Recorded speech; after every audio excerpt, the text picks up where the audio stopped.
चला नमस्कार विद्यार्थी मित्रांनो, पुन्हा तुमचं एकदा स्वागत आहे।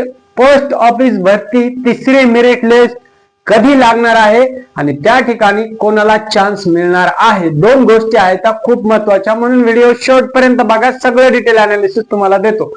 सेकंड मेरिट लिस्ट लागली, फर्स्ट मेरिट लिस्ट लागली, ज्यांना हाय पर्सेंटेज होते त्यांचं त्या ठिकाणी सिलेक्शन झालं, परंतु डीई मध्ये काही बाद झाले, म्हणून तिसरी मेरिट लिस्ट लागणार आहे 100%।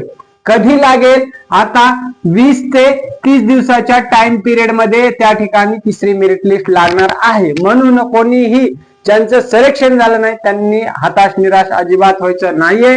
दुसरी गोष्ट, हे झालं तुमचं तिसरी मेरिट लिस्ट कधी लागेल म्हणजे पुढच्या महिन्यामध्ये कन्फर्म लागेल, 100% लागेल ना मित्रांनो, त्याची काळजी करायची नाही। त्यापूर्वी त्या ठिकाणी तिसऱ्या मेरिट लिस्टला कोणाला चान्स मिळू शकतो, कारण की सेकंड मेरिट लिस्टला काही विद्यार्थ्यांचं 0.50 म्हणजे अर्धा टक्का, 1%, 2%, 3%, 4 आणि 5% एवढ्या पर्सेंटेजनी जे काही सिलेक्शन आहे ते मिस झालेलं आहे, म्हणजे डायरेक्ट चुकलेलं आहे। सेकंड मेरिट लिस्टला त्यांना हाय पर्सेंटेज असून सुद्धा एक अर्धा टक्का ते 5% कमी असल्यामुळे त्यांचं सिलेक्शन लिस्ट मध्ये नाव त्यांचं मेन्शन झालं नाही किंवा आलं नाही। मग आता ज्या वेळेस तिसरी मेरिट लिस्ट लागेल तुमची मित्रांनो, तिसरी मेरिट लिस्ट, त्यावेळेस ज्यांचं सिलेक्शन अर्ध्या टक्क्याहून 1% ते 5% पर्यंत मिस झालं आहे त्यांना नक्की चान्सेस आहेत। म्हणजे तुमची सिलेक्शन कॅटेगरी आणि रेशो कसा असेल तर तुमची कॅटेगरी, तुमचं पर्सेंटेज आणि तुमची लिस्ट लक्षात घ्या। Open category, SC, ST, OBC आणि PWD पर्सेंटेज ह्या सगळ्यांना रिस्पेक्टली एक 80, 85, 87, 90, 94 या रेंज मध्ये जर ज्यांना पर्सेंटेज आहे त्यांचं तिसऱ्या मेरिट लिस्टला सिलेक्शन चान्सेस आहेत। PWD वाल्यांसाठी लक्षात घ्या, जे विद्यार्थी PWD चे आहेत त्यांच्यासाठी एक 75+ ज्यांना पर्सेंटेज असतील त्यांचं तिसऱ्या किंवा शेवटची जी लिस्ट येईल त्यामध्ये तुमचं सिलेक्शन चान्सेस आहेत। म्हणून जे PWD मधले 75+ वाले स्टुडंट्स आहेत त्यांनी काळजी करायचं नाही, शेवटच्या लिस्ट पर्यंत तुम्हाला चांगली संधी मिळू शकते। फक्त तुमचं एक बेटर लक असलं पाहिजे की तुम्ही ज्या ठिकाणी फॉर्म भरला आहे तिथे वॅकन्सी पूर्णपणे भरलेल्या नसायला पाहिजे। जोपर्यंत तुमचा नंबर लागत नाही तोपर्यंत लक्षात घ्या, वॅकन्सी आणि तुमचं बेटर लक यापुढे तुमचं ह्या दोन गोष्टी जर असतील तुमच्या सोबत तर तुमचं सिलेक्शन 100% आहे। म्हणजे तिसऱ्या मेरिट लिस्टला थोडक्यामध्ये सांगायचं झालं तर 80 ते उर्वरित जे 95% पर्यंत आहेत, ज्यांचे टक्के चांगले असून सुद्धा काही कारणामुळे पहिल्या आणि दुसऱ्या मेरिट लिस्ट मध्ये नाव नव्हतं आलं, त्यांच्यासाठी 80 ते 95% पर्यंत तिसऱ्या मेरिट लिस्ट सुद्धा संधी आहे, लक्षात घ्या। त्याच्यानंतर तुमचा कट ऑफ तिसऱ्या मेरिट लिस्टला किती जाईल? पहिला आणि दुसऱ्या मेरिट लिस्टला कट ऑफ एकदम हाय कट ऑफ गेलेला होता, म्हणजे ज्यांचे थोडक्यामध्ये पर्सेंटेज चांगले असतील त्यांचं त्या ठिकाणी सिलेक्शन झालंय, परंतु तिसऱ्या लिस्टला सुद्धा सेम तसंच होईल, परंतु बराचसा पहिल्या दुसऱ्या मेरिट लिस्टच्या कंपॅरिझन मध्ये खूप जास्त फरक पडेल, म्हणून या ठिकाणी कट ऑफ सुद्धा थोडा कमी होईल मित्रांनो। आता किती कमी होईल? 1% होऊ शकतो, 2% होऊ शकतो किंवा 3% पर्यंत होऊ शकतो। ते सगळं डिपेंड कशावरती आहे? तुमचं कॅटेगरी, तुम्ही डिव्हिजन कुठलं सिलेक्ट केलं आहे, तुमचा एरिया अर्बन आहे की रुरल आहे, या सगळ्या गोष्टीवर तुमचा कट ऑफ हा मॅटर करत असतो। म्हणून आपण जे माहिती सांगत असतो डाटा अनालिसिस करून सांगत असतो, त्याच्यामध्ये प्लस मायनस थोडंफार होऊ शकतं। ही जी असते माहिती ती अंदाजे असते, पण आपला अंदाज 98% खरा असतो, उर्वरित 2% राम भरोसे म्हणजे आपल्या लक फॅक्टर वरती मॅटर करतो। म्हणून कोणीही गैरसमज करून घ्यायचा नाही की तुम्ही तर म्हणले होते 4% ड्रॉप आउट होईल, 5% ड्रॉप आउट होईल, मित्रांनो होतोही। तुम्ही सगळ्या लिस्ट, तुमच्या सगळ्या डिव्हिजन, सगळे जिल्हे जर चेक केले तर 5% पर्यंत सुद्धा तुमचा कट ऑफ नक्कीच गेलेला आहे मित्रांनो।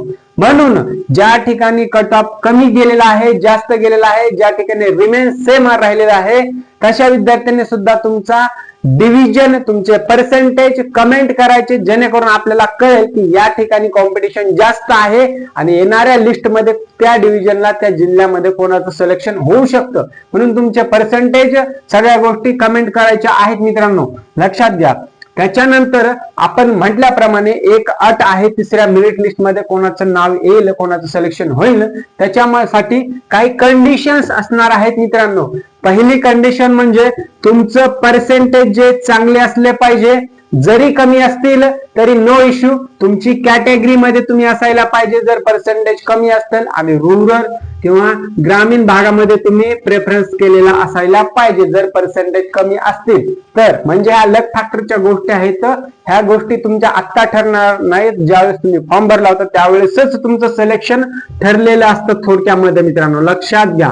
त्याच्यामुळे सिलेक्शन झालं काय नाही झालं काय बिलकुल हताश निराश व्हायचं नाही. पहिली अट ही झाली. दुसरी अट काय आहे मित्रांनो, तिसऱ्या मेरिट लिस्ट मध्ये यायचं असेल तर फॉर्म भरताना तुमची एकही चूक झालेली नसायला पाहिजे. चूक म्हणजे काय, तुम्ही वेगवेगळ्या डिव्हिजन मध्ये फॉर्म भरलाय, वेगवेगळे प्रेफरन्स दिलेले आहेत, किंवा डॉक्युमेंट चुकीचे अपलोड केलेले आहेत, मेल आयडी हरवलेला आहे, मोबाईल हरवलेला आहे, नंबर मिसमॅच आहे, किंवा नावामध्ये स्पेलिंग मध्ये नेम चेंज आहे, काही मोठमोठे गडबड आहेत. जर फॉर्म भरताना किंवा डेट ऑफ बर्थ, सगळ्यात महत्वाचं लक्षात घ्या, डेट ऑफ बर्थ तुमची जर चुकीची असेल फॉर्म भरताना आणि डॉक्युमेंट्स वर वेगळी असेल तर त्या ठिकाणी तुमचं सिलेक्शन जे लिस्ट मध्ये झालं तरी डीव्ही ला रिजेक्ट होऊ शकतं. जर असा कोणाचा प्रॉब्लेम असेल तर कमेंट करा, त्याला सोल्युशन आपण नक्कीच देऊ मित्रांनो, 100% सोल्युशन. जेणेकरून तुमचं जरी इथं मिसमॅच असलं तरी डीव्ही ला तुम्ही कोणीच तुम्हाला अडू शकत नाही, असं सोल्युशन त्याच्यावरती मी देणार.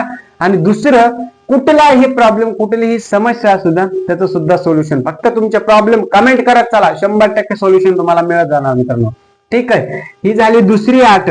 तिसरी अट काय असणार आहे मित्रांनो, तुमचं पहिल्या दुसऱ्या मेरिट लिस्टला नाव नाही आलं म्हणजे तिसऱ्याला येणार आहे 100%. मग तिसरी अट काय असणार आहे, सगळ्यात महत्वाचे मित्रांनो, तुमची हे फॉर्म चुकीचा नाही भरला पाहिजे, ही तर झालीच.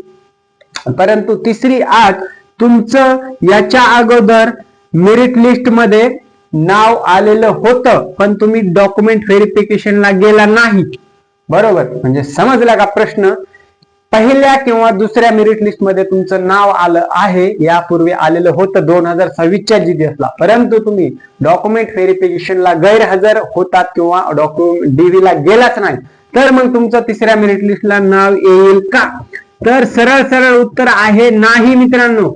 म्हणजे पहिल्या दुसऱ्याला जर नाव आलं असेल, डीव्हीला नसाल गेला तर तिसऱ्याला तुमचं नाव येणार नाही. जर पहिल्या आणि दुसऱ्यामध्ये नाव नसेल आलं तर तिसऱ्या मेरिट लिस्ट मध्ये तुमचं सिलेक्शन पर्सेंटेज चांगले असतील तर नक्कीच नाव येईल. ह्या झाल्या पहिल्या, दुसऱ्या, तिसऱ्या मोस्ट इम्पॉर्टंट कंडिशन तिसऱ्या मेरिट लिस्ट मध्ये नाव येण्यासाठी. म्हणून ज्या ज्या विद्यार्थ्यांचं तिसऱ्या मेरिट लिस्ट साठी वेटिंग वरती आहेत, वाट पाहत आहेत, तिसरी मेरिट लिस्ट सुद्धा लवकरच येणार आहे. ह्या कंडिशन्स मध्ये तुम्ही बसत असाल तर तुमचं नाव 100% येईल. पर्सेंटेज रेशो तुम्हाला सांगितलाय, कट ऑफ ड्रॉप तुम्हाला सांगितले, काही डाऊट प्रश्न असतील ते सुद्धा तुमचं निराकरण करून देऊ आपण. फक्त कमेंट करत राहा, चालत राहा तुम्ही, जेणेकरून तुम्हाला सोल्युशन लवकर मिळेल मित्रांनो.